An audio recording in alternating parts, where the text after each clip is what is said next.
Ces casques lourds qui nous font face, nous les défions, folie ou inconscience, sans haine, sans armes, sans violence. Nous sommes d'une espèce non protégée. Salut Kadour. Salut. Alors vraiment merci beaucoup d'avoir répondu à notre invitation et nous accorder un peu de ton temps. Alors je vais faire une petite présentation très sommaire. Donc HK, ce sont les initiales de ton nom et de ton prénom, Haddadi Kadour. Ouais. Donc tu es fils d'immigrés d'origine algérienne et tu as grandi dans le nord de la France à Roubaix. Roubaix, ouais. Ok. Donc tu es auteur, chanteur, écrivain. Et donc tu t'es fait connaître entre 2005 et 2009 au sein du groupe Ministère des Affaires Populaires. Voilà, ok. Et en 2009 tu as initié le groupe HK et les Saltimbanques. Ok. Alors tout d'abord vraiment bravo pour ton engagement, ton militantisme, ton humanisme. Et c'est vrai que c'est quelque chose de plus en plus rare dans le milieu artistique, où un peu les lois du marché ont plutôt tendance à édulcorer ou gommer les artistes contestataires et lanceurs d'alerte, un petit peu, si on peut dire. Qu'est-ce que tu en penses, toi, déjà, de ça ? Non, je pense qu'il y a une scène alternative qui est quand même foisonnante et vivante, mais par définition, voilà, il y a ce phénomène un peu d'invisibilisation, donc on me dit souvent, voilà, c'est vrai que c'est rare, vous êtes si peu. Peut-être que moi je suis arrivé à une époque où on pouvait encore dire des choses et tout en faisant parler de soi, et peut-être que ceux qui émergent aujourd'hui c'est beaucoup plus compliqué, donc on les voit beaucoup moins mais voilà, moi je sais qu'ils sont là, qu'ils existent, et en tout cas on fait partie de cette scène alternative qui est vraiment foisonnante et vivante avec plein d'artistes extraordinaires. Super. Ok, et alors donc, je vais faire un petit peu original. Ce que je vais faire, plutôt qu'un interview question-réponse, je te propose... j'ai sélectionné quelques extraits des paroles de tes chansons que tu as écrites, et je vais simplement te les lire, et je vais te laisser nous donner tes inspirations, tes émotions, ça sera un peu plus sympa. Voilà. Alors... Passer ma vie à raconter des histoires, chanter des chansons, fuir ce monde qui est illusoire, ce monde qui me fait la leçon. Moi, poète inutile, feignant, improductif et lâche, moi la cigale qui chante l'été quand les fourmis se tuent à la tâche. C'est la fable du... C'est pas la cigale et la fourmi, c'est le tzigane et la fourmi. Et voilà, on fait partie de ces gens qui sont dans le milieu artistique. On crée des choses, on crée des idées, des pensées, des mots. Voilà, on essaie de cultiver une certaine vision du beau, et en même temps de dire des choses aussi fortes, de transmettre des émotions, de transmettre des sentiments, de transmettre aussi des valeurs qui sont à contre-courant, quoi. Prendre le temps, pas vouloir être utile, pas vouloir juste être là pour huiler la grande machine mondiale productiviste, et ce grand cirque qui nous mène on ne sait où, et voilà. Donc c'est sûr que dans ce monde-là, aujourd'hui, l'apogée du productivisme, capitalisme, consumérisme, enfin voilà, tous ces mots en lise, dans ce monde-là, oui, on est largement à contre-courant, ça c'est sûr.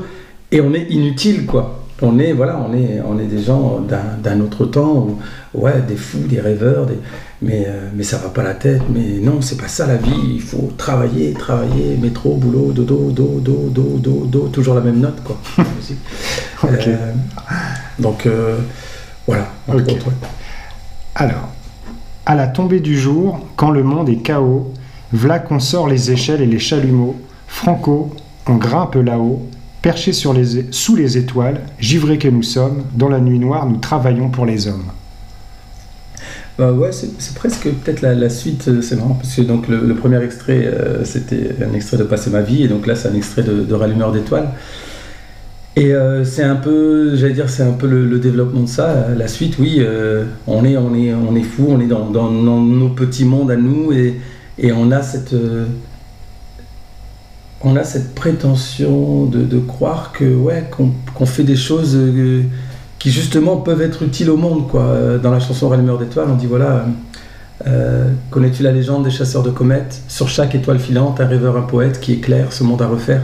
Un peu cette idée-là que les poètes et les fous même, j'allais dire en général, ont peut-être finalement ce rôle-là dans nos sociétés de nous faire voir les choses autrement, sous un autre angle. Quand à un moment donné, tout le monde part à droite, et bien te dire mais si tu regardes par là, tu vois, si tu vois sous cet angle les choses, peut-être que on peut se dire que finalement c'est pas si sensé que d'aller par là, et c'est pas si insensé que de regarder les choses de notre façon.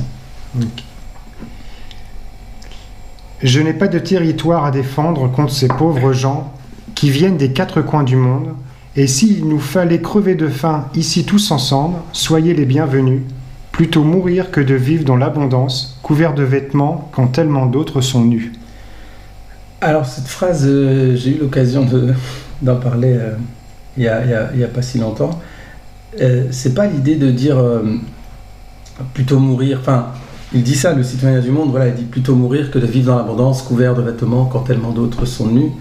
Mais c'est plutôt de dire, voilà, je ne veux pas vivre comme ça, moi en étant enfermé dans un château, en protégeant mes biens pendant que d'autres crèvent de faim. Mais je veux vivre autrement. C'est pas je veux me suicider, suicidons-nous tous, enfin, c'est surtout pas ça. Mais c'est voilà, vivons autrement, voyons les choses d'une autre manière et ne soyons pas avec un dedans et un dehors, avec des gens qui meurent à nos frontières. On le voit aujourd'hui avec les réfugiés.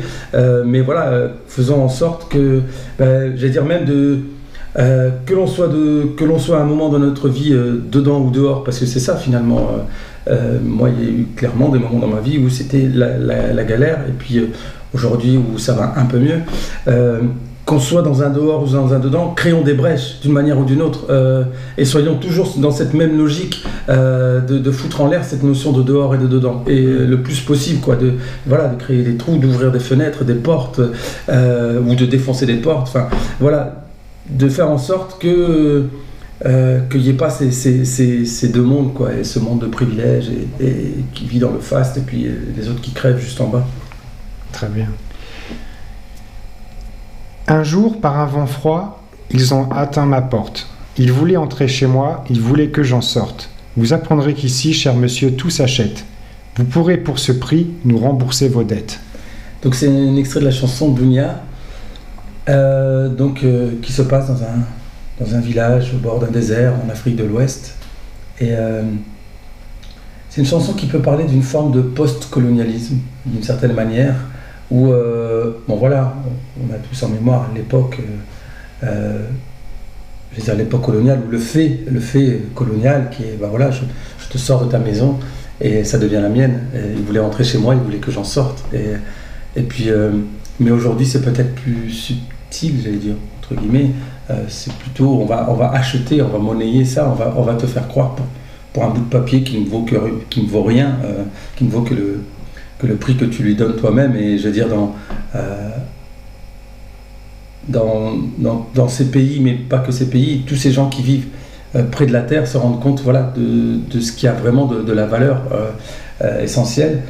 Et donc voilà, peut-être que dans cette chanson-là, ce sont ces gens qui, venus d'un vent froid, donc on peut penser qu'ils viennent d'ailleurs, d'un autre continent, sont venus l'exproprier, peut-être en lui proposant un marché, parce que peut-être que là où il y a sa case, peut-être qu'eux imaginent faire je ne sais quelle usine, ou fabriquer, ou quel entrepôt, ou développer je ne sais quelle activité. Et dans cette chanson, ils finiront par soudoyer le président. Il dit dans le couplet d'après, les brigands, je le crois, ont su trouver les arguments, des soldats sous mon toit, sur ordre du président. Donc ça parle aussi de la corruption. Donc, dans ce monde-là qui est le nôtre, ce monde capitaliste, voilà. Alors c'est une fable, hein, mais il y a tout ça derrière. Voilà. Très bien, merci. C'est compliqué, hein, l'explication. Non, mais parce qu'il y a la poésie qui dit des choses, qui racontent l'histoire. Et c'est vrai qu'il y a un sens profond derrière. Et c'est pas compliqué à expliciter ce sens, mais des fois, t'as pas envie. Tu vois, t'as presque pas envie que les gens... libre à toi. Hein. Ouais. Donc, on continue. Ils voudront nous diviser du premier jusqu'au dernier, chercheront à petit feu à étouffer nos libertés, finiront-ils par nous arracher nos sourires, rompre l'espoir de se revoir, les chances de se réunir. Ce soir, nous irons au bal, donc chanson écrite après les attentats du 13 novembre, qui met chacun à leur façon, mais j'allais dire dans le même sac, les terroristes et les xénophobes de tout poil, en disant voilà, les deux sont, voilà, ce sont les deux faces d'une même pièce. Et ce que je dis souvent, quand l'un prospère, l'autre progresse. Donc quand les terroristes font leur massacre, derrière il y a toujours des idéologues xénophobes qui viennent en disant oui, je l'ai bien dit, mais on peut pas vivre avec ces gens-là, on peut pas. Et donc voilà, donc tu vois, j'allais dire presque, ils se mettent à la une les uns les autres, et nous on morphe quoi. Très bien. Quand nos propres vies sont à crédit sous la dictature des banques, l'argent commande aux actionnaires, eux-mêmes commandent au président, qui ordonne aux gens ordinaires d'exécuter bien gentiment. Bah, on parlait, voilà, l'extrait tout à l'heure de Dounia, qui était une forme d'exemple de ça, de certains mécanismes dans nos sociétés. Moi, je me souviens, voilà, il y a un épisode de ma vie qui est très anecdotique, mais qui m'a, enfin très anecdotique aujourd'hui, mais qui m'a marqué. J'étais encore étudiant, et puis, enfin voilà, puis je galérais, puis j'avais un découvert, j'avais pas de découvert autorisé, donc à un moment donné, je dépasse de 10 euros. Donc je dépasse de 10 euros. Évidemment, j'ai une pénalité de 20 euros, c'est logique.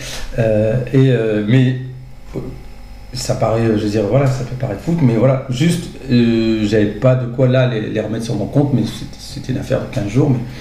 Et je pensais que voilà, que ça allait être pas grave, quoi. Donc 10 euros, 30 euros, 70 euros de découvert. T'es juste étudiant, t'es juste en galère, déjà 10 euros, déjà t'avais pas de quoi les avoir. Et tu reçois la lettre comme quoi faut régler ta situation là sous les 48 heures, sinon une lettre recommandée, sinon tu seras en interdit bancaire.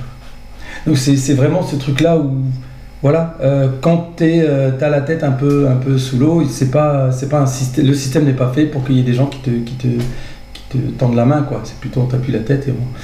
Quand t'es je veux dire arrobé, machin, enfin voilà, quand t'as tous les, je veux dire, la liste des défauts. On va pas se faire chier avec toi.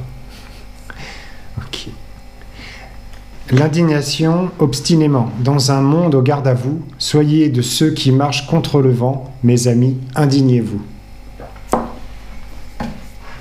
Tout est dit. Stéphane Hessel. Voilà. Stéphane Hessel. Et donc le dernier. SDF, chômeurs ouvriers, paysans immigrés sans papier, ils ont voulu nous diviser, faut dire qu'ils y sont arrivés. Tant que c'était chacun pour sa gueule, leur système pouvait prospérer, mais fallait bien qu'un jour on se réveille. Tant qu'on se bat, c'est qu'on est debout. Tant qu'on est debout, on lâchera pas. La rage de vaincre coule dans nos veines, maintenant tu sais pourquoi on se bat. Notre idéal bien plus qu'un rêve, un autre monde, on n'a pas le choix. Ouais, cette idée, j'aime bien. Je crois profondément cette idée que ouais, on n'a pas le choix, en fait. C'est pas se dire oui, on veut être des rebelles, on veut être ceci, on veut être cela, on veut être des contestataires, on veut.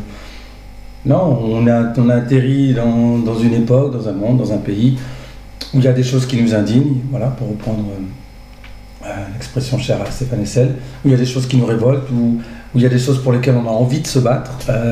Il y a des choses qui nous animent aussi, des choses positives en nous, quoi, des valeurs solidaires, fraternelles. Et donc, ouais, c'est pas, la question se pose même pas, en fait. On n'a pas le choix, donc tant qu'il y a de la lutte, il y a de l'espoir, tant qu'il y a de la vie, il y a du combat, tant qu'on se bat, c'est qu'on est debout, tant qu'on est debout, on lâchera pas. En fait, pour moi, c'est même pas une profession de foi, c'est un fait, quoi, tout simplement. Un mode de vie ? J'en sais rien. Une nature. Vraiment, ouais, peut-être, ouais, une nature. Pour moi, la question ne se pose même pas, en fait. C'est une évidence. Très bien. Merci beaucoup, Kadour. Et donc là, tu as des flyers de ton prochain spectacle. Profites-en pour nous en parler un petit peu. Donc, spectacle. Welcome alaikum au Cabaret Sauvage. Donc c'est le 30 octobre, le 31 octobre, le 1er novembre et le 2 novembre, donc 4 occasions. Donc pour celles et ceux qui sont sur Paris ou les alentours ou qui veulent venir se faire un petit week-end à Paris, spectacle qui parle de notre société actuelle, de ses dérives, qui relate 30 ans, voire peut-être 40 ans de chronique de racisme ordinaire Et voilà, qui dit les choses, mais qui essaie d'aller vers, voilà, vers le vivre ensemble, danser ensemble, ce que je fais toujours, qui essaie d'aller vers des choses positives, les yeux ouverts, voilà, en disant, ben, avec tout ça, est-ce qu'on peut construire quelque chose aujourd'hui? Est-ce qu'on peut inventer un nous, voilà, voilà, est-ce qu'on peut écrire une nouvelle histoire? Et donc c'est un spectacle qui se joue au Cabaret Sauvage. Ça se joue au Cabaret Sauvage qui réouvre, qui était en chantier, donc c'est vraiment le spectacle de réouverture du Cabaret Sauvage. Et donc c'est un spectacle où toi tu vas chanter, tu as tes musiciens. Avec Awali au chant, merveilleuse chanteuse, avec Caroline et Babou, des circassiens extraordinaires. Je vais pas faire mon Michel Drucker, quoi, mais ouais, vraiment, le spectacle qui a été écrit par notre ami Rokhaya Diallo. Voilà, mise en scène par Géraldine Bénichou. Vraiment, il y a du lourd, quoi, avec sous la direction de... Voilà, Vincent présent, on sera là dès mercredi soir. Cool. Merci beaucoup, Kader. Merci pour tout. À très bientôt. À bientôt. Sans haine, sans armes et sans violence, de résistance sans désobéissance. C'est une évidence, nos vies n'ont plus aucun sens depuis que nos rêves sont annexés sur le prix de l'essence.